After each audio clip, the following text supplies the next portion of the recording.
सर्वेभ्यो नमः। देववाणी संस्कृतम यूट्यूब चलदृश्यं प्रति भवतां भवतीनां च हार्दं स्वागतम।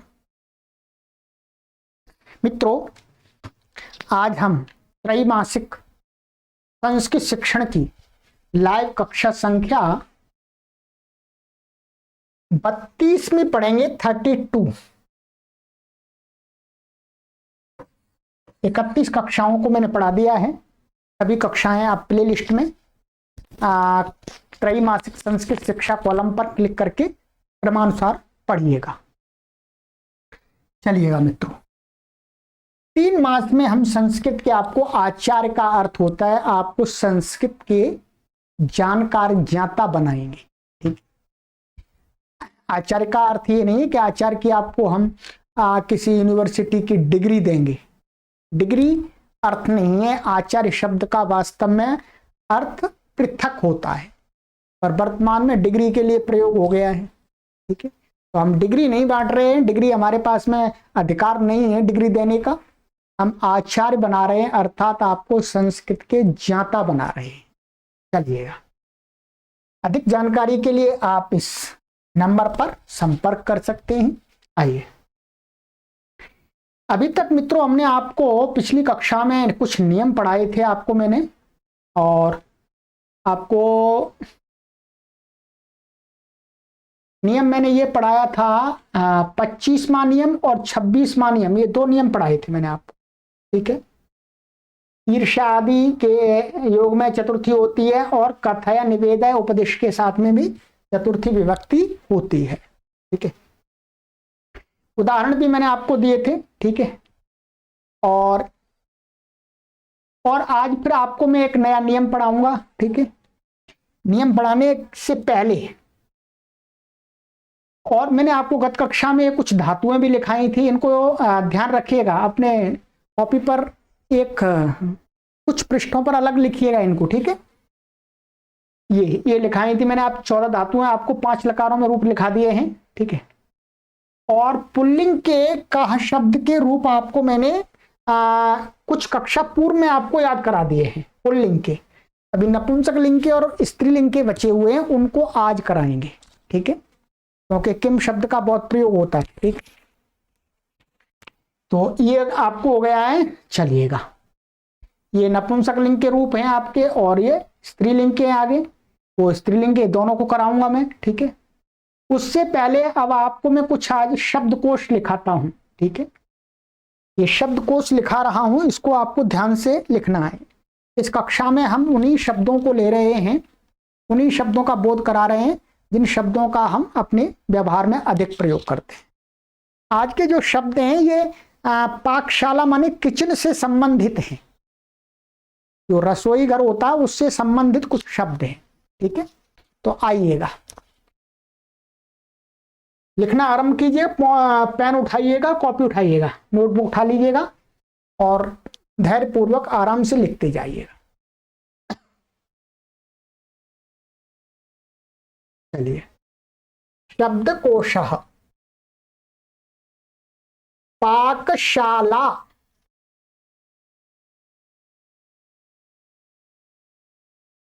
अर्थात रसोई या किचन भी कह सकते हैं।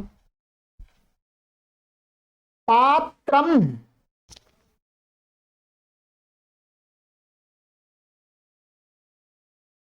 बर्तन, बर्तन सभी आप लोग जानते ही हैं, ये जो बर्तन होते हैं। ठीक है, अनिल चुल्ली,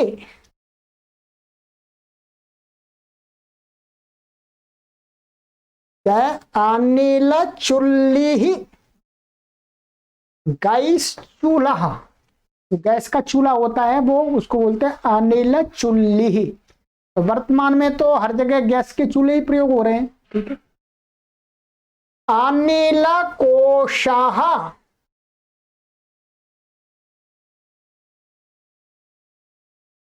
गैस सिलेंडर, जो गैस का सिलेंडर होता है आपके घर में उसको बोलते हैं अनिल कोशः।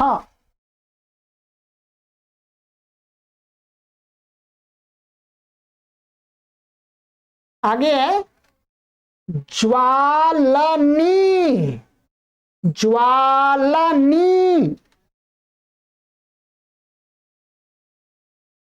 ज्वालनी का अर्थ होता है लाइटर। लाइटर जलाते हैं, लाइटर ऐसे जलाते हैं, आजकल तो लाइटर से जलाते हैं। तो ज्वालनी। वाष्पस्थाली,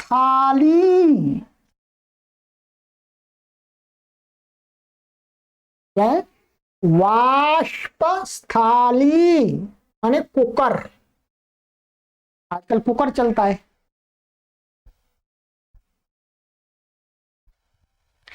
भ्राष्ट्रम,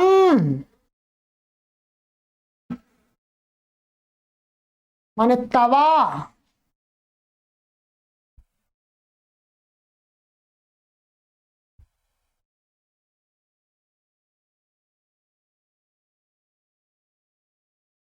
पीठ, जो तवा होता है रोटी बनाने का, जिस पर रोटी सेकते हैं, वो तवा होता है भ्राष्ट्रम।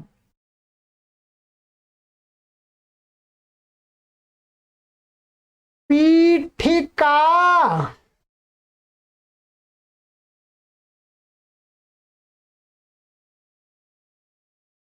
पीठिका का अर्थ होता है चकला, इस पर रोटी बेलते हैं, चकला।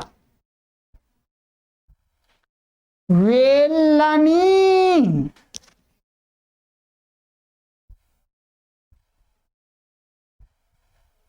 वेलनी माने बेलन, बहुत प्रसिद्ध है।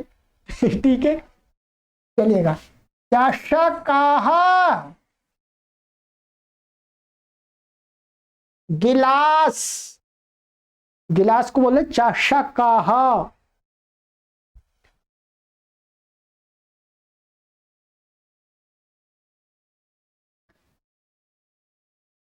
दर्वी,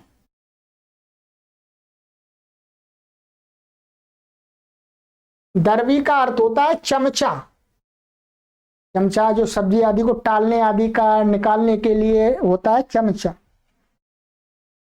चामसाहा, चम्मच, तो खाने के लिए चम्मच होती है, उसको चामसाहा।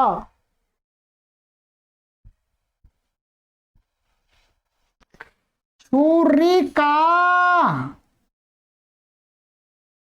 चाकू, नाइफ। छुरिका,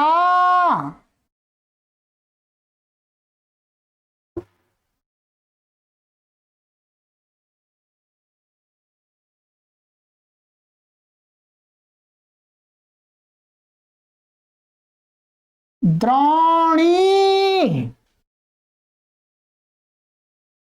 द्रोणी का अर्थ होता है बाल्टी।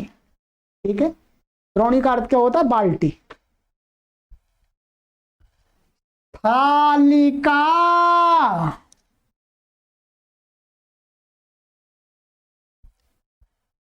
थालिका माने थाली।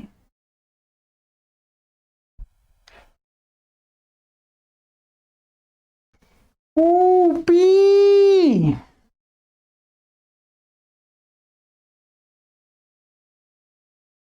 कूपी माने बोतल, पानी आदि की बोतल है या तेल की बोतल है, उस बोतल को बोलते हैं कूपी।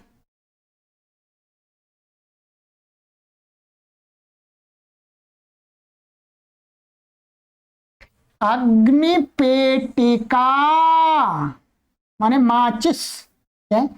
अग्निपेटिका, माचिस। माचिस अभी भी प्रयोग में तो है ही आखिर। ठीक है, क्या बोलते हैं? अग्निपेटिका का है ये। ठीक है,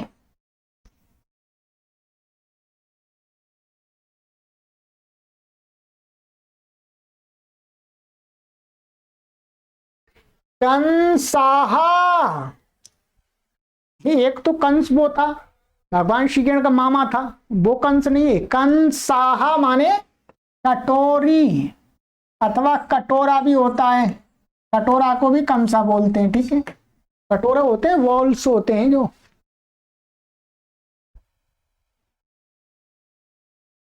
सामदर्वी,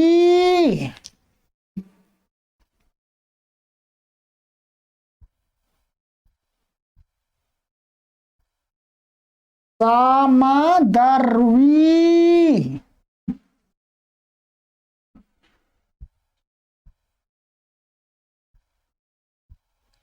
समदर्वी का अर्थ होता है सपाट चमचा। सपाट चमचा का अर्थ होता है जो एक तो चमचा होता है, एक सपाट माने जो फ्लैट होता है, ठीक है, जिसको करछी जैसा होता है।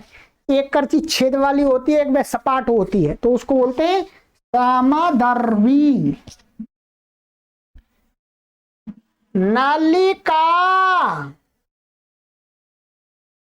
नलिका का जैसे नल, नल जो किचन में नल नल होता है उसको नलिका बोलेंगे, ठीक है। उसको भी नलिका बोलते हैं। जो पाइप होते हैं, पतले पतले पाइप होते हैं, उनको भी नलिका बोलते हैं, ठीक है। तो नलिका माने नल, जो आप किचन के अंदर जो नल प्रयोग करते हैं वो नलिका कहिएगा उनको।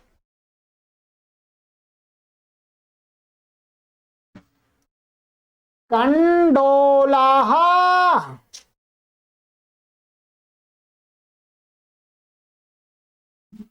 टोकरी माने प्लास्टिक की टोकरी, कैसी भी टोकरी है उसको, बड़ी छोटी, उसको कंडोलाहा है। कंडोलाहा। स्वेदनी। स्वेदनी का अर्थ होता है कढ़ाई। रोटी जो हलवा आदि बनाते हैं, कढ़ाई, तो स्वेदनी।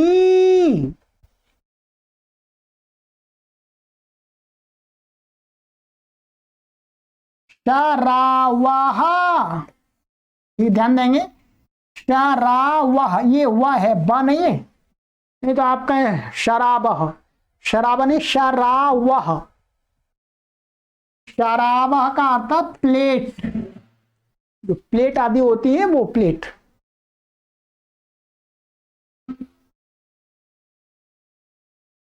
संदशाह।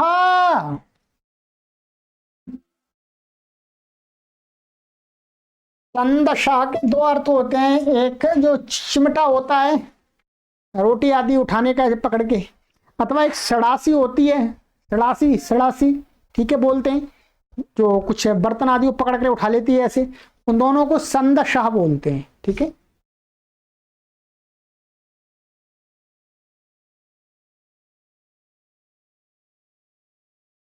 सम्मार्जनी। सम्मार्जनी बोलते हैं झाड़ू, ठीक है, किचन में झाड़ू भी रखती पड़ती है साफ सफाई के लिए। आवकारिका। आवकारिका। कूड़ेदानी।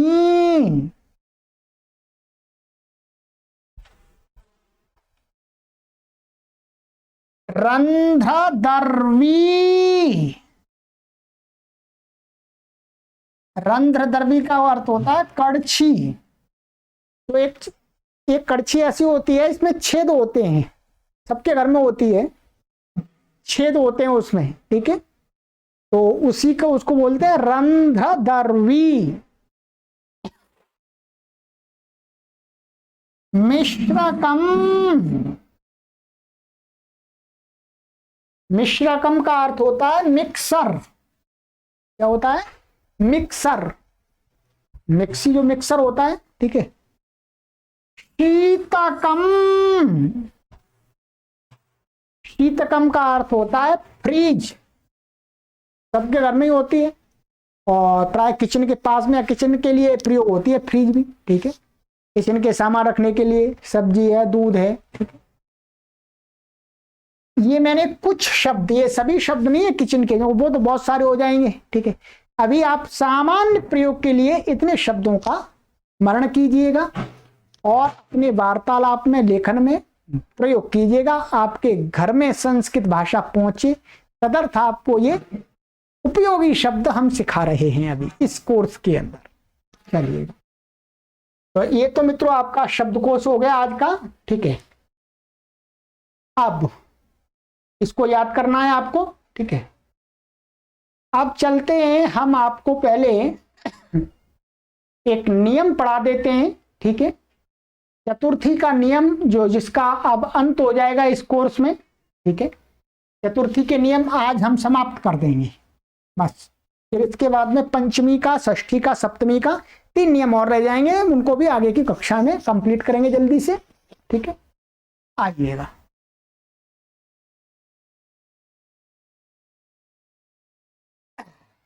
नियम लिखिएगा। नियम 27,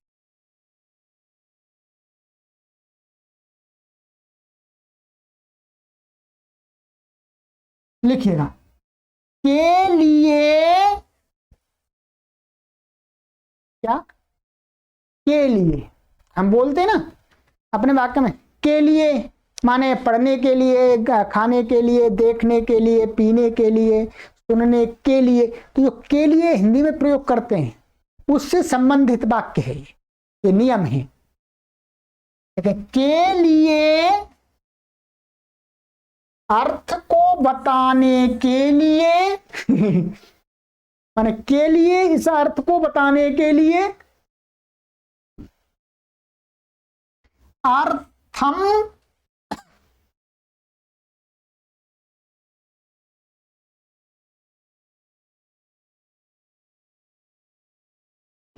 अव्यय का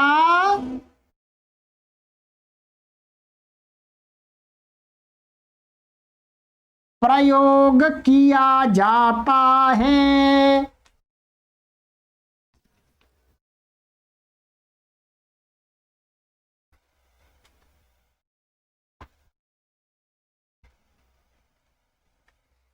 इस अव्यय को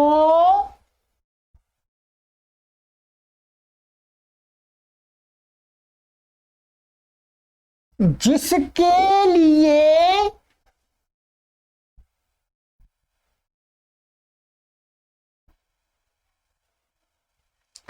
तद्वाची शब्द के, या कामा लगाइए, कामा दिख रहा होगा आपको, ठीक है। तद्वाची शब्द के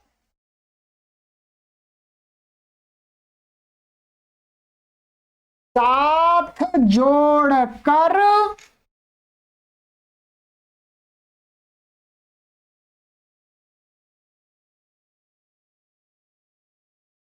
प्रयोग किया जाता है।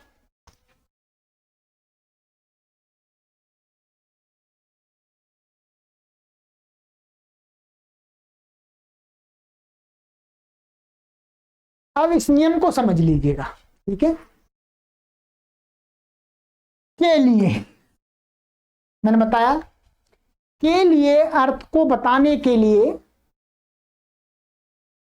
चतुर्थी का भी प्रयोग करते हैं, ठीक है। यहां पर एक शब्द है अर्थम, ये अव्यय है अर्थम। अर्थम का अर्थ होता है के लिए। हिंदी में के लिए जिसके पीछे आता है, ठीक है। जैसे पढ़ने के लिए, तो हिंदी में जिसके पीछे के लिए आता है वही काम है।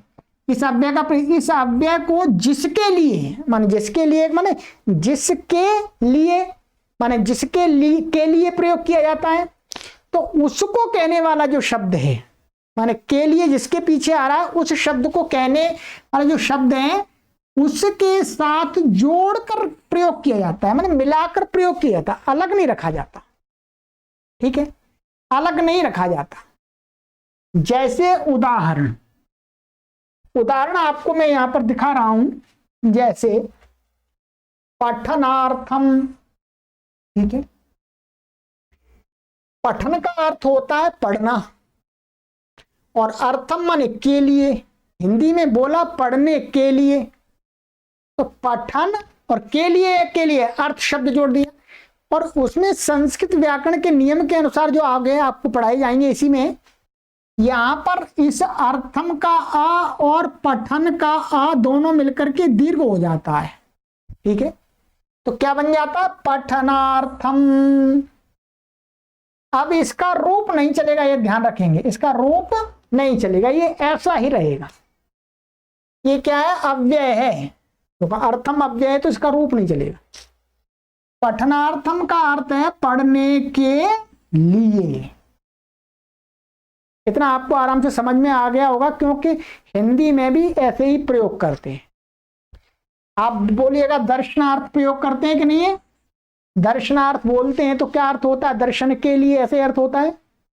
पर यहां दर्शनार्थ हम प्रयोग करना है संस्कृत में। जैसे भोजनार्थम माने भोजन के लिए, श्रवणार्थम माने सुनने के लिए, गमनार्थम माने जाने के लिए, गमन माने जाना होता है। ऐसे दर्शनार्थम, दर्शन का अर्थ क्या होता है? देखना, तो देखने के लिए। भ्रमणार्थम माने भ्रमण माने घूमना, वॉकिंग, तो घूमने के लिए, यही तो होता है। ये ऐसे बहुत प्रयोग मिलेंगे आपको, बहुत भरपूर। ये सरल प्रयोग है, सरल प्रयोग है ये, ठीक है। इसका प्रयोग आप आराम से कर सकते हैं। इसका आपको रूप नहीं चलाना होता है, केवल जोड़ देना होता है, ठीक है। चलिएगा, अब मैं आपको उदाहरण दिखा देता हूं। इसका प्रयोग उदाहरणों में कैसे हम वाक्यों में प्रयोग करेंगे, ये देख लीजिए। अहम पठनार्थम विद्यालयम गच्छामि, मैं पढ़ने के लिए विद्यालय को जाता हूं। के लिए अर्थ आ गया, तो पठनार्थम में पढ़ने के लिए। भवती भोजनार्थम पाकशालाम गच्छति, आप भोजन के लिए पाकशाला को जाती हैं। तो यहां आ गया भोजन करने के लिए, माने खाने के लिए, भोजन के लिए, ठीक है। ऐसे ही और देखिए, त्वं सत्यनारायण कथा श्रवणार्थम मंदिरम गच्छसि। यहाँ छूट रहा है, ठीक है। क्या तुम सत्यनारायण की कथा सुनने के लिए, ठीक है। तो यहाँ जोड़ा है हमने श्रवणार्थम, सत्यनारायण कथा श्रवण के लिए, सुनने के लिए। मंदिरम गच्छसि माने मंदिर को जाते हो, मंदिर को जाते हैं। वयम प्रतिदिनम प्रातः भ्रमणार्थम गच्छामः। क्या? वयम माने हम सब, प्रतिदिन, प्रातः माने प्रातः काल, मॉर्निंग में, भ्रमणार्थम माने घूमने के लिए जाते हैं। इस प्रकार से बहुत सारे प्रयोग आपको बना लेने हैं अपनी तरफ से।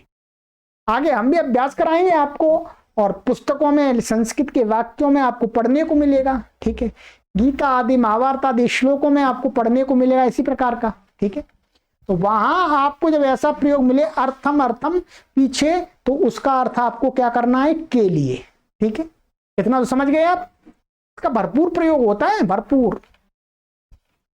अब आपको क्या करना है? इसी प्रकार से आपको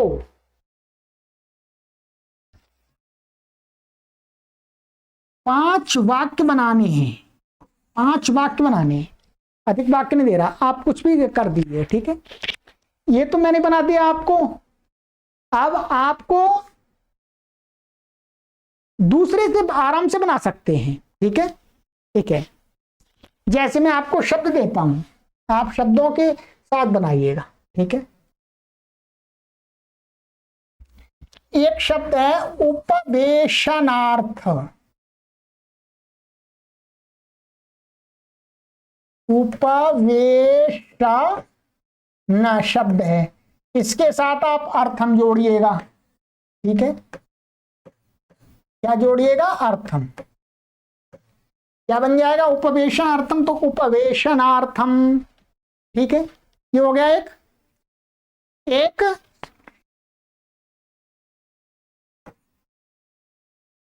स्पर्शार्थम, स्पर्श होता है, स्पर्श का अर्थ होता है छूना, स्पर्श प्लस अर्थम,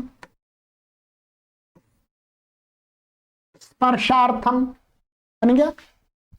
मैं आपको जो अभी आपके पास में शब्द नहीं है इस प्रकार के, इसलिए मैं आपको दे रहा हूं, ठीक है। इसी प्रकार से वर्धन प्लस अर्थम जोड़ना है आपको। वर्धनार्थम, वर्धनार्थम माने बढ़ने के लिए, क्या है, बढ़ने के लिए। और देखिएगा ज्ञान प्लस अर्थम, क्या हो गया, ज्ञान प्लस अर्थम, ज्ञानार्थम माने ज्ञान के लिए। और जी अंतिम और लिख देता हूं ज्ञान के लिए धन, धन प्लस अर्थम, ठीक है।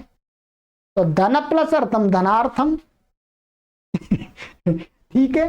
इन 5 के साथ में आपको 5 वाक्य बनाने मैंने अपनी तरफ से बना दिए। आप दूसरे अभी जानते हैं इसी प्रकार के तो और भी बनाइएगा, ठीक है। बहुत सारे शब्द हैं, इनके साथ 5 वाक्य आपको बना करके मुझे भेजना है फेसबुक पर, ठीक है। चलिए, ये चतुर्थी के नियम आज तक इस त्रैमासिक कक्षा में आपको जितने हमें पढ़ाने थे उतने हमने चतुर्थी के नियम पढ़ा दिए। प्रथमा के पढ़ा दिए, द्वितीया के पढ़ा दिए, तृतीया के पढ़ा दिए और चतुर्थी के पढ़ा दिए। अब पंचमी कहाँ होती है, षष्ठी कहाँ होती है, सप्तमी कहाँ होती है, 3 विभक्तियों के नियम और आपको जल्दी से आगे की कक्षाओं में पढ़ा देंगे, ठीक है। फिर कराएंगे आपकी प्रैक्टिस, ठीक है। फिर आपको अभ्यास कराएंगे, ठीक है। चलिएगा, ये हो गया आपका। अब इसके बाद अब आ जाइएगा, किम शब्द का रूप तो आपको मैंने पुल्लिंग का करा दिया है, आज कीजिएगा नपुंसकलिंग का और स्त्रीलिंग का, मैं दोनों करा दूंगा आज को आपको, ठीक है। देखिएगा, पुल्लिंग में और नपुंसकलिंग में थोड़ा सा अंतर होता है, ठीक है। पहले इसका रूप आप देख लीजिएगा। इसका रूप इसमें प्रथमा द्वितीय विभक्ति में अलग होता है, ध्यान देंगे। ये नपुंसकलिंग है, किम कौन नपुंसकलिंग का, ठीक है। प्रथमा और द्वितीय विभक्ति में मात्र ये अलग होता है, ठीक है। बाकी में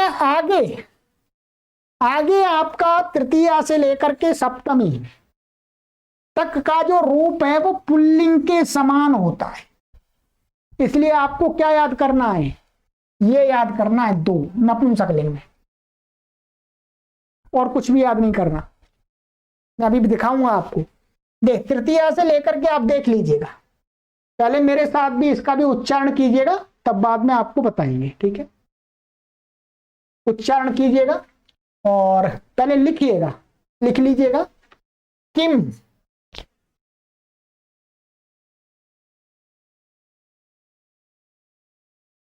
कौन नपुंसकलिंग,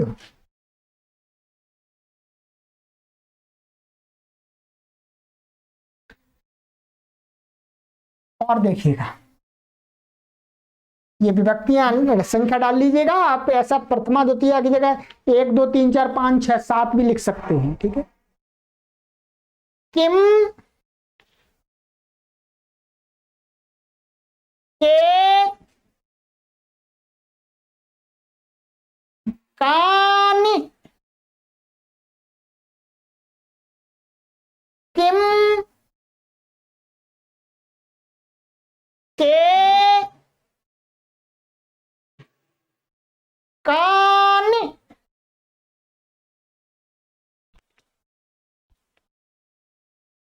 अब आपको इसके लिए लिखा है, ये इसको आप पहले से लिख लिया है आपने, पुल्लिंग में लिखा हुआ वही प्रयोग करना है आपको, ठीक है। यहाँ ये पुल्लिंग में आप देखेंगे, यहां से तृतीया से लेकर के सप्तमी का यही लिखना है, यही वहां लिखना है आपको, ठीक है। यही वहां लिखना है, ठीक है। ये बिल्कुल वैसा का वैसा ही है, ठीक है। ये मैंने लिखा दिया आपको, ये आपको याद करना ही पड़ेगा 2 में, नपुंसकलिंग में, बाकी का याद है आपको, ठीक है। अब मैं आपको एक बार पूरे का उच्चारण करा देता हूं, ये लिखाऊंगा नहीं, लिख तो आप अपनी कॉपी में से देख करके लिख लीजिएगा, पहले लिखा दिया मैंने आपको। बोलिएगा, किम के कानि, किम के कानि, केन काभ्याम कैः, तस्मै काभ्याम केभ्यः, तस्मात् काभ्याम केभ्यः, कस्य कयोः केषां, कस्मिन् कयोः केषु। ठीक है, चलिएगा, तो ये आपको याद करना है। ठीक है, इसका ये याद करना ही पड़ेगा। अब इसका नपुंसकलिंग में प्रयोग कैसे होता है आपको थोड़ा सा 2-4 अनुवाद बता देता हूं आपको। ठीक है, आज समय भी बहुत तेजी से निकल जाता है, हम पढ़ाते हैं और समय बहुत तेजी से भाग जाता है। देखिएगा, साह किम गृहम पश्यति, इसका किम का अर्थ है ये गृह है, गृह का ये सर्वनाम बन रहा है। ठीक है, तो इसका अर्थ होगा वह किस घर को, हिंदी में ऐसे बोलेंगे, किस घर को, माने कौन से घर को, पश्यति माने देखता है। अब ये नपुंसकलिंग है और ये द्वितीय विभक्ति एक वचन है, इसलिए किम का ये भी क्या है, द्वितीय विभक्ति एक वचन है। ये क्या है, द्वितीय एक, और ये भी द्वितीय एक। ठीक है, ये कर्म बन रहा है यहां पर, तो ये किम आएगा क्योंकि यहां गृह का ये सर्वनाम है। सर्वनाम का जो लिंग और वचन और विभक्ति होती है वो किसके अनुसार होते हैं, विशेष्य के अनुसार होती है। ठीक है, विशेष और विशेषण तो थोड़ा सा आप जानते ही हैं। ठीक है, अब देख, त्वम किम पुस्तकम पठसि, तो यहां पर भी मैं, तुम किस पुस्तक को पढ़ रहे हो, माने किस पुस्तक को अथवा कौन सी पुस्तक को। ठीक है, और देखिए, भवती कानि पुस्तकानि अपठत, आपने कौन सी पुस्तकें पढ़ी, ये द्वितीय विभक्ति बहुवचन का है। ठीक है, ते छात्राः कानि पुस्तकानि पठिष्यन्ति, वे छात्र कौन सी पुस्तकें पढ़ेंगे। ठीक है,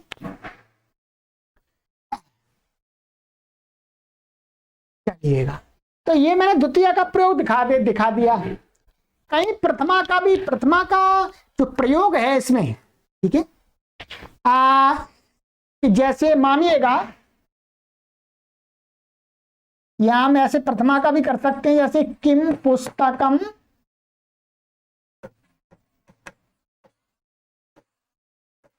अत्रास्ति,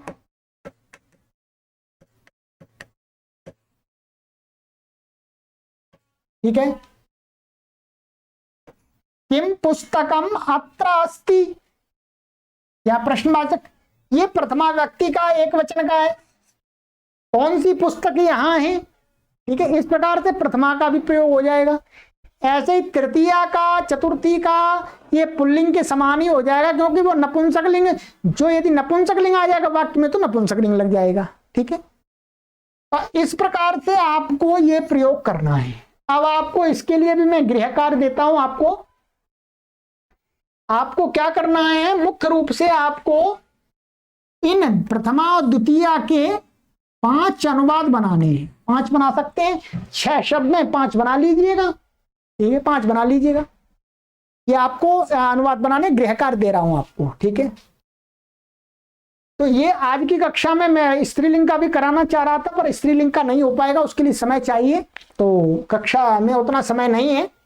तो ये इसको आपको याद करना है, याद कुछ नहीं करना है कि प्रथमा द्वितीय के रूप आपको याद करने हैं और कुछ नहीं करना है। ठीक है, और मैंने ये आपको अनुवाद बनाने के लिए दिए 5, ये बनाइएगा। और ये शब्द जो दिए हैं मैंने आपको, ठीक है, इन शब्दों को याद कर लीजिएगा, नोट कर लीजिएगा। और अपने किचन में एक पेपर पर लिख करके लगा लीजिएगा। वहां पर आपको देखते देखते अपने आप याद हो जाएंगे। ठीक है, चलिएगा। तो हमारी जो माताएं बहनें वो सभी लगा लें, किचन का काम वही करते हैं। यदि कोई पुरुष भी करते हैं तो वो भी लगा लें। ठीक है, चलिएगा। तो आगे की कक्षा में मिलते हैं मित्रों, और ध्यान रखिएगा निरंतर आपको जो कार्य दिया जाता है उसको करेंगे, तभी आप इस कक्षा में सफल हो सकते हैं, 3 मास में संस्कृत सीख सकेंगे। और मित्रों, हमारा जो लक्ष्य है कि लाखों लोगों को संस्कृत सिखाने का, करोड़ों लोगों को, उसके लिए आपसे यही निवेदन करते हैं कि आप इनको अधिक से अधिक अपनी सोशल प्लेटफॉर्म पर शेयर कीजिएगा। चलिएगा, और इसमें आपके सहयोग की हमेशा अपेक्षा रहेगी, क्योंकि हमें कार्य का तेजी से विस्तार करना है। ये सामाजिक कार्य है, तो अब हम कार्य के विस्तार पर चल पड़े हैं। स्टूडियो का निर्माण भी आरंभ होना है, उसके लिए भी आपसे सहयोग चाहिए। तो आप सभी अपने सामर्थ्य से स्वयं तथा अन्यों से हमें सहयोग कराते रहिए। चलिएगा, सर्वेभ्यो नमः।